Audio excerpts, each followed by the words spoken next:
الحمدللہ والصلاة والسلام علی رسول اللہ صلی اللہ علیہ وآلہ وسلم وبعد. میرے قابل احترام عزیزوں اور دوستوں، پچھلے تقریباً 1-2 مہینے سے جو بات چل رہی ہے، ہمارے سبق کا جو موضوع ہے کہ رزق میں اضافہ ہوتا ہے ان اعمال کی وجہ سے، رزق میں برکت ہوتی ہے، رزق انسان کے پاس برقرار رہتا ہے. کچھ اعمال جو قرآن و سنت سے ثابت ہے، ہماری مجلس میں، ہمارے اس درس میں اس کا مذاکرہ ہفتہ وار چل رہا تھا. آج کی مجلس میں میرے دوستوں کچھ ایسی چیزیں ہیں جس کی وجہ سے رزق میں بے برکتی آتی ہے. ٹھیک ہے، ایسے ڈاکٹر کے پاس انسان جاتا ہے، ڈاکٹر دوا بھی دیتا ہے، پرہیز بھی دیتا ہے. اب جتنا اہتمام دوا کا کرے، روزانہ دوا وقت پر لے، لیکن پرہیز نہ کرے تو دوا کی تاثیر ختم ہو جاتی ہے میرے دوست. تو آج کی مجلس میں، آج کی نشست میں وہ ایک ایسی چیز جس سے رزق گھٹ جاتا ہے، رزق میں کمی ہو جاتی ہے، رزق میں بے برکتی آتی ہے. تو سب سے پہلی بات جو میں آپ حضرات کے سامنے آج رکھنا چاہوں گا، حدیث میں نبی علیہ الصلوۃ والسلام نے جو فرمایا ہے، ٹھیک ہے، اللہ بندے کو رزق دینا چاہتا ہے. رزق دوبارہ واضح کروں، اللہ نے فیصلہ کیا ہے، رزق دینا چاہتا ہوں اس بندے کو.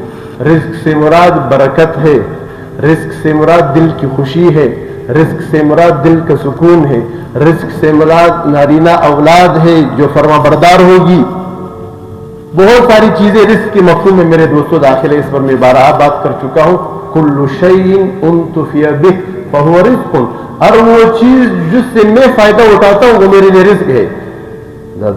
کور دا چھت سایہ لازمہ دا پر رزق. ٹھیک ہے، بائی میرے لیے رزق ہے، میرا دایا بازو ہے. والد میرے لیے رزق ہے میرے دوستو.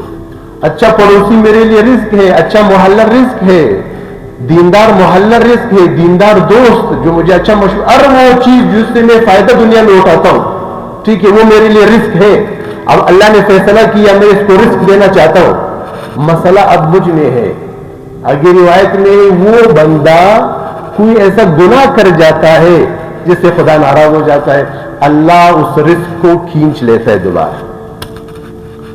تو میرے دوستو سب سے زیادہ جو ضروری ہے، یہ آگنے والے رمضان میں اللہ تعالیٰ ہمیں ایک تربیت سے گزارتا ہے، ٹھیک ہے، ایک دورانی سے.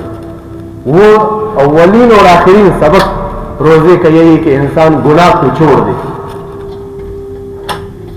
اس گناہ سے رزق میں بے برکتی آ جاتی میرے دوستو، رزق کھینچ جاتا ہے، رزق چھین لیا جاتا ہے، رزق اللہ تعالیٰ دوبارہ لے لیتے ہیں.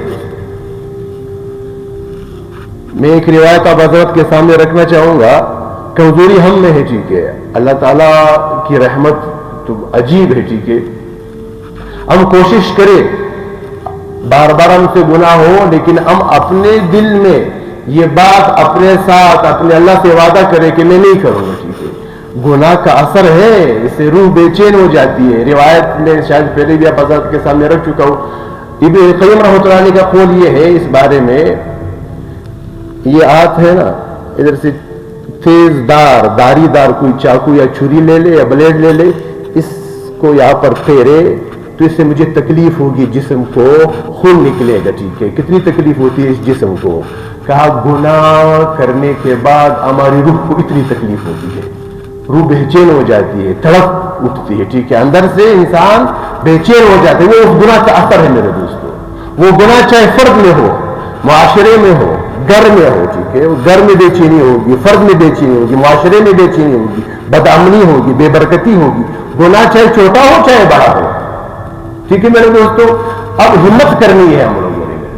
ہمت ہم کر لیں گے، اللہ تعالیٰ توفیق دے دے گا. کیوں؟ 2 چیزیں ہیں جو ہم سے گناہ کرواتی ہیں، نفس ساتھ میں شیطان. یہ دونوں مل کر ہم سے گناہ کرواتے ہیں. یہ دونوں مخلوق ہیں، خدا کی گرفت میں ہے. خدا خالق ہے، میں اگر دوستی خدا سے کروں گا وہ خدا کی گرفت میں ہے. یہ نفس بھی شیطان میں، خدا میرے ساتھ ہوگا پھر مجھ سے گناہ نہیں ہوگا. مسئلہ ہم میں ہے. ہم اللہ کی طرف محبت کا قدم بڑھائے. ٹھیک ہے, روایت میں ہے نبی علیہ الصلوۃ والسلام نے فرمایا, حدیث قدسی ہے, اللہ کہتے ہیں جو شخص میری طرف ایک بالش چل کر آتا ہے, ٹھیک,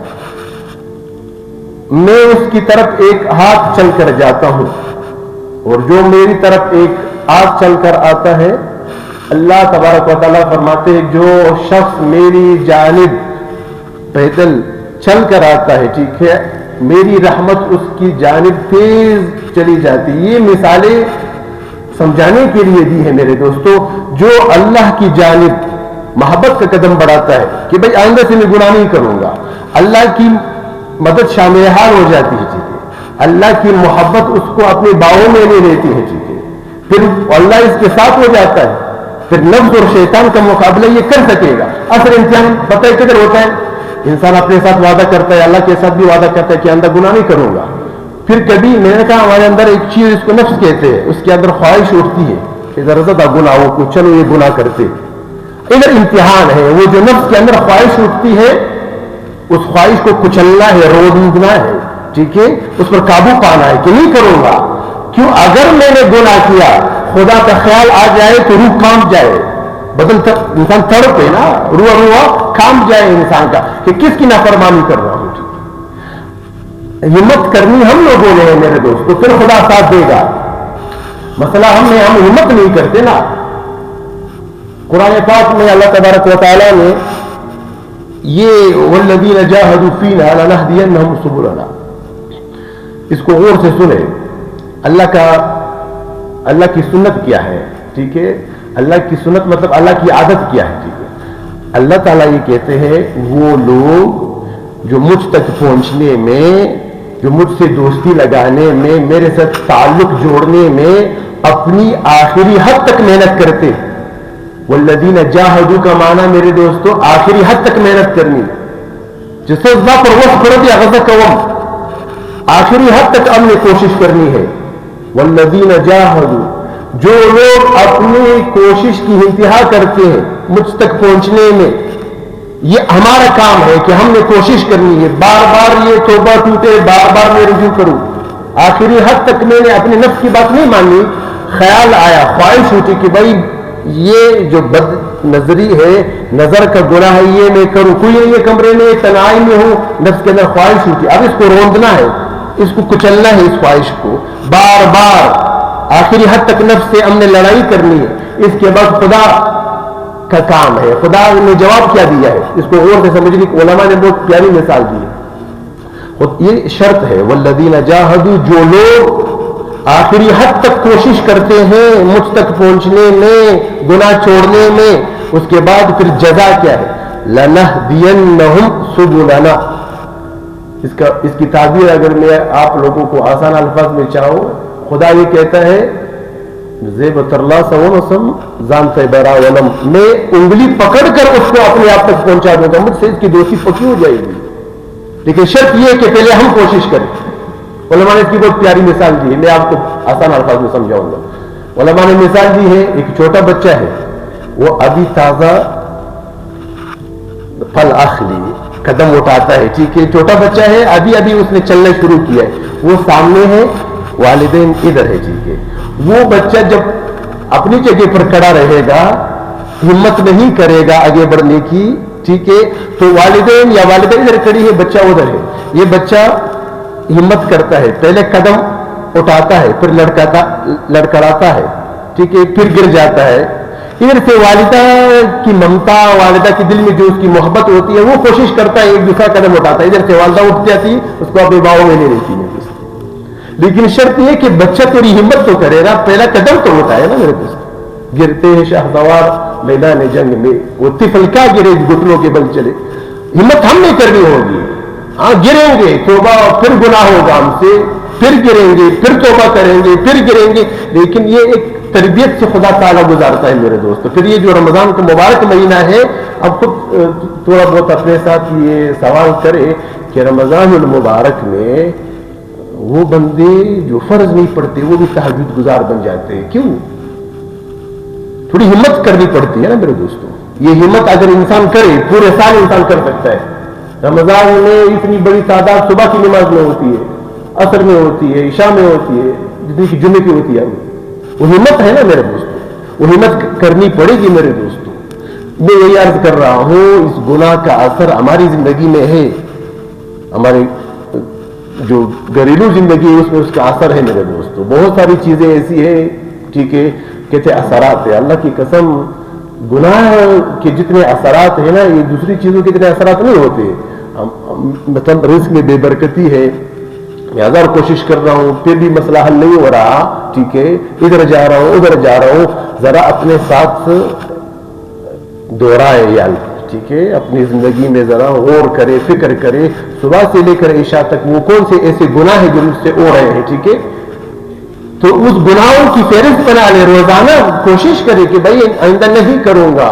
تو روایت میں ہے اللہ تبارک و تعالیٰ گناہ سے اس رزق کو میرے دوستوں کھینچ لیتے ہیں. رزق چاہے گھر کے سکون کا ہو، بھائیوں میں محبت یہ رزق ہے، اولاد میں محبت رزق ہے. اولاد باپ کی فرما بردار بنے، بہت بڑا رزق ہے، بہت بڑی خوشی ہے.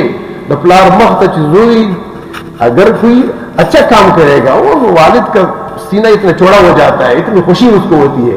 یہ رزق خدا نے دیا ہے اگر وہ فرما بردار ہے.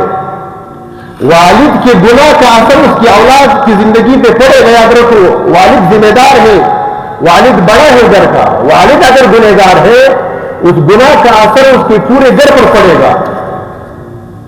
ہم تو کوشش کرتے ہیں نا، والد کماتا ہے سب بچے کھاتے، کمائی خیر ہے، برکت ہے، مثال کے طور پر رزق ہے نا، مال رزق ہے. جب وہ ایک والد کما رہا ہے سب کھا رہے ہیں، جب یہ والد گناہ کرے گا اس کے اثرات نہیں پڑیں گے اس کی اولاد پر. تو میرے دوستوں کوشش اس بات کی کرے کہ جو ایسے بڑے گناہ ہیں ضرور اس مقطع پر خبر دے، اس کی تنہائی میں اللہ تعالیٰ سے کہے یا اللہ میں کمزور ہوں، میرے اس گناہ کے اثرات سے میرے اولاد کو محفوظ فرما، میں کمزور ہوں خدا، بار بار کوشش کر رہا ہوں، بار بار میری توبہ ہے. ٹھیک ہے، تو کوشش اس بات کی کرے میرے دوستوں، گناہوں سے اپنے آپ کو بچائے. روزہ آ رہا ہے، اولین و آخرین پیغام روزے کا یہی ہے، اپنے آپ کو گناہوں سے بچائے. فرض ہے، کوئی نفل نہ پڑے، کوئی تلاوت مثال کے طور پر یہ ایک میں بتا رہا ہوں، پھر بھی اس کا روزہ قبول ہوگا، اس کی مغفرت ہوگی جو گناہوں سے بچے گا. گناہوں سے بچنا فرض ہے. اب خود اندازہ لگا رہے، ٹھیک ہے، رمضان کے علاوہ میرے دوستوں جو چیزیں جائز تھی کھانا پینا اس کا، ٹھیک ہے، رمضان کے علاوہ اس کو پابندی لگائی. رمضان کے اندر کھانا پینا یہ جائز ہے، ٹھیک ہے، انسان کھا سکتا ہے، لیکن رمضان میں پابندی لگائی. ٹھیک ہے، تو بھائی وہ گناہ جو رمضان کے باہر بھی حرام ہے، تو رمضان کے اندر یہ مہمان ہے خدا کا، یاد رکھیے. ابھی سے تیار کر لے، اپنے ساتھ اپنے خدا کے ساتھ وعدہ کر لے، اگر یہ رمضان صحیح گزرا زندگی بدلے گی، خدا کی قسم حدیث میں پورا سال صحیح گزرے گا. ابھی سے نیت کر لے، ابھی سے اپنے پاس ایک شیڈول، ایک ترتیب، روٹین بنا لے. ٹھیک ہے کہ بھائی جو گناہ کے اسباب ہیں ایک طرف، بہت میڈیا سے اپنے آپ کو ہم نے واقف کر لیا. ٹھیک ہے، خبریں سننا چاہتا ہوں، جان خبروں، یہ سب سے بڑا جو حال ہے نا، اس کے ذریعے سے، اس کو موبائل کہتے ہیں میرے دوستوں، آخر میں کہتے ہیں نا دنیا پر حال بنظان خبروں، دنیا کے حالات سے اپنے آپ کو واقف کرنا چاہتا ہوں. مجھے یہ بات ابھی تک سمجھ میں نہیں آ رہی، اتنا عرصہ گزرا، کوئی ایک فائدہ اگر ان خبروں کا ہماری ذات کو پہنچے، کیا فائدہ پہنچا ہے اس کا؟ لیکن گناہ لازم ہے ساتھ میں. سب سے بڑی خبر یہ ہے کہ بھئی موت آ رہی ہے، قیامت آ رہی ہے، اس کی کیا تیاری کرنی ہے، اسے تو ہم غافل ہیں. لیکن یہ ایسی خبر بتاتا ہے جو 80 سے 90% اس میں جھوٹ ہی جھوٹ ہے، جس میں گناہ بھی لازم ہے. تو میرے دوستوں جو سب سے بڑی خبر ہے، ٹھیک ہے، قرآن نے بتایا کہ کیا ہے بڑی خبر، یہ آپس میں کہہ رہے ہیں، وہ بڑی خبر یہی ہے کہ موت آ رہی ہے، قیامت آ رہی ہے، خدا کا سامنا کرنا ہے، خدا کے پاس جانا ہے، وہ سب سے بڑی خبر وہ ہے. تو قرآن کون ہے؟ تو قرآن دان خبروں کو ترجمے سے پڑھے، سمجھ کر پڑھے. آج تک اتنا زندگی کا دورانیہ گزر گیا، علی برکت لپا روا ہے، تلاوت کرتے. لیکن اس دفعہ رمضان آ رہا ہے، کوشش کرے نبی علیہ الصلوۃ والسلام کی حدیث پڑھنے کی کوشش کرے، ترجمے سے پڑھنے کی کوشش کرے. ٹھیک ہے، قرآن پاک اٹھائے، ترجمے سے پڑھے کہ خدا نے پیغام میرے لیے بھیجا ہے. کوشش اس بات کی کرے اپنے آپ کو بدلنے کی، آپ بدلیں گے، ہم بدلیں گے، ہماری آنے والی نسلوں پر اس کا اثر ہوگا، گھر کی زندگی بدلے گی. ٹھیک ہے، اللہ تبارک و تعالیٰ میرا بولنا آپ کا سننا قبول کرے. وآخر دعواہم ان الحمد للہ رب العالمین. اللہم یا حی یا قیوم برحمتک نستغیث. اللہم صل وسلم علی سیدنا و مولانا محمد وعلى آل سيدنا ومولانا محمد كما تحب وترضى. اللهم أعنا على ذكرك وشكرك وحسن عبادتك. اللهم أحسن عاقبتنا في الأمور كلها وأجرنا من خزي الدنيا وعذاب الآخرة. وصل اللهم تعالى على خير خلقه محمد وعلى آله وأصحابه أجمعين. آمين آمين آمين برحمتك يا رحمن.